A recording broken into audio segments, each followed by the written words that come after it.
Good morning, friends. Welcome to Industrial Training. Uh, Today we are going to discuss the types of electrical load.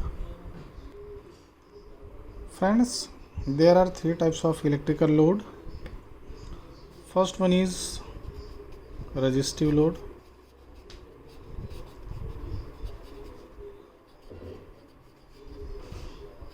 Second, inductive load.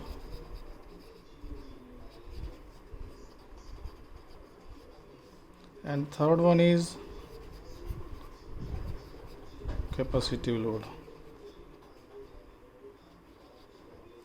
So in this session we are going to discuss in detail about each load. So today we will discuss about the first resistive load.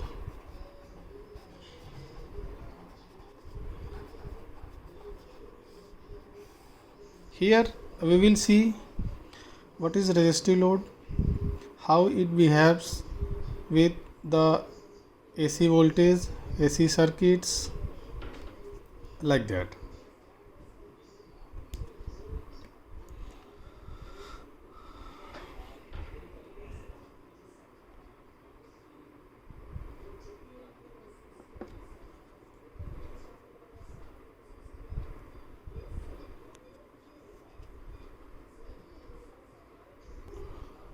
सो अभी हम यहाँ पे देखेंगे कि what is resistive load.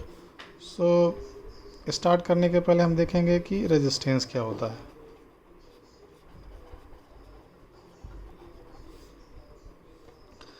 So resistance basically क्या होता है, it is the property of the material in AC circuit which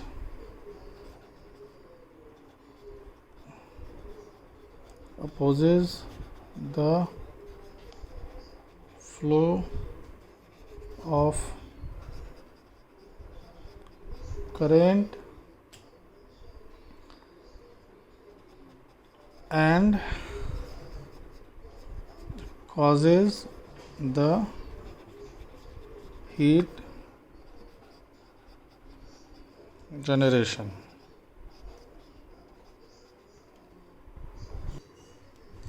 इसको डोनेट करते हैं हम. इसका जो सिंबल होता है वो ऐसे होता है और इसका जो मेज़रमेंट यूनिट होता है वो होता है ओम्स एक्चुअली, और इसको ऐसे डिनोट करते हैं. अब हम जो है इसका सीरीज और पैरेलल कनेक्शन देखेंगे वन बाय वन कि how it's behave if they are connected in series in the circuit and what impact on the circuit if they will be connected in the parallel in the circuit. So first, series connection.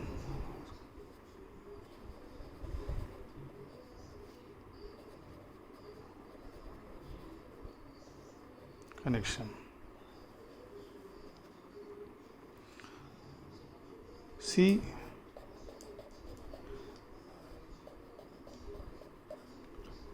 there are two resistors connected through the voltage source like this, and this is R1, this is R2 and this is V. तो दोस्तों इस circuit में इस potential की वजह से, या कह सकते हैं कि इस वोल्टेज की वजह से इस सर्किट में जो करंट फ्लो होगा से आई फ्लो होता है. यही आई हर एक सर्किट में होगा, आई, और यहाँ पे आई.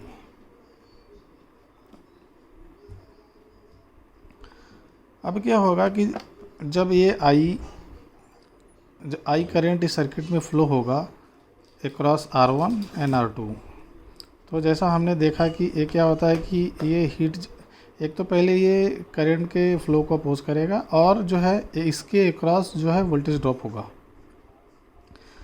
तो इसके अक्रॉस सपोज ये वोल्टेज ड्रॉप होता है, सपोज V1 हुआ, तो V1 is equal to IR1 और इस रजिस्टर के अक्रॉस जो है से ये मेरा V2 है is equal to IR2। Now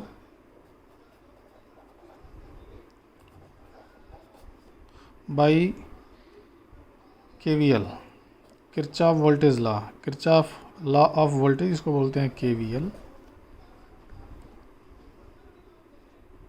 V, इसको हम सोर्स वोल्टेज बोलते हैं। VS is equal to V1 plus V2।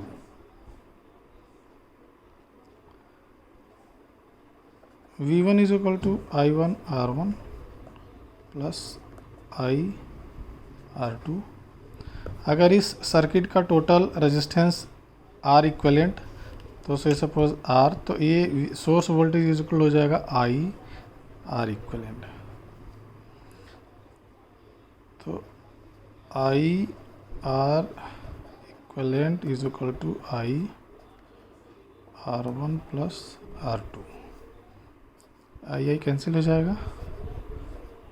R equivalent is equal to R1 plus R2। Series के केस में अगर कोई मेरा सीरीज़ में कनेक्शन है रजिस्टर का, तो वो क्या होता है, वो आपस में ऐड हो जाता है। Now we will see the parallel connection.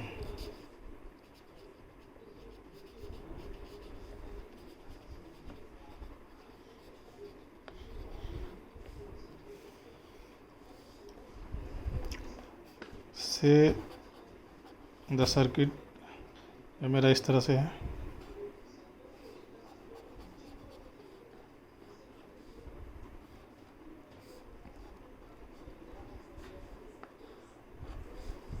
VS, total current मेरा I है, यहाँ पे I1 हो जाएगा, यहाँ पे I2 हो जाएगा, ये R1 है, ये R2 है। इस केस में क्या होगा, I is equal to I1 plus I2। I is equal to VS by R equivalent is equal to VS by R1 plus VS by R2 is equal to VS common कर देंगे तो 1 by R1 plus 1 by R2। VS by R equivalent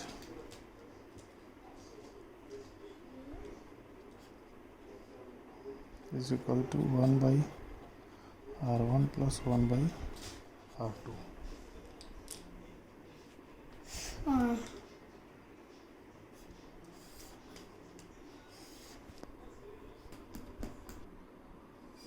Now we will see the power in case of AC circuit if the load is purely resistive. So say suppose here R,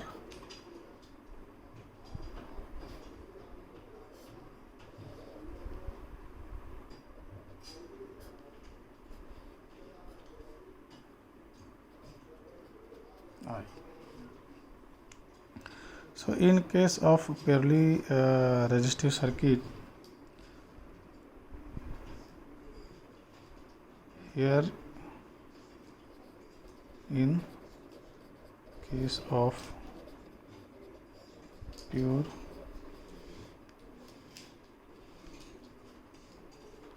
resistive load बोल दें इसको या circuit, current and voltage are always in phase. Now see the AC sinusoidal wave like this.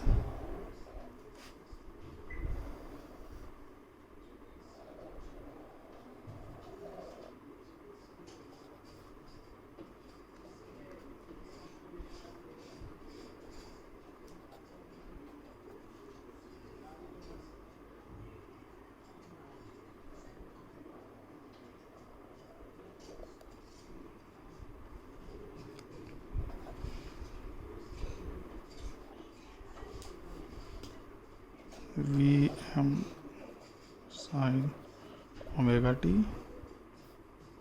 फिर मेरा current है I am sine omega T.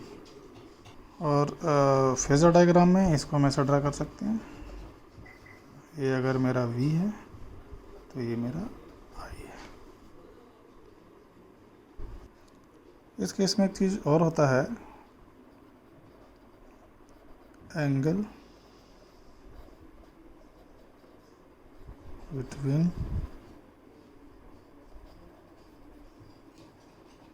voltage and current is 0। इसका मतलब जो cos phi होता है, इस therefore cos phi is equal to 1। तो इस केस में मेरा जो पावर होता है P is equal to V I cos phi, P is equal to V to I.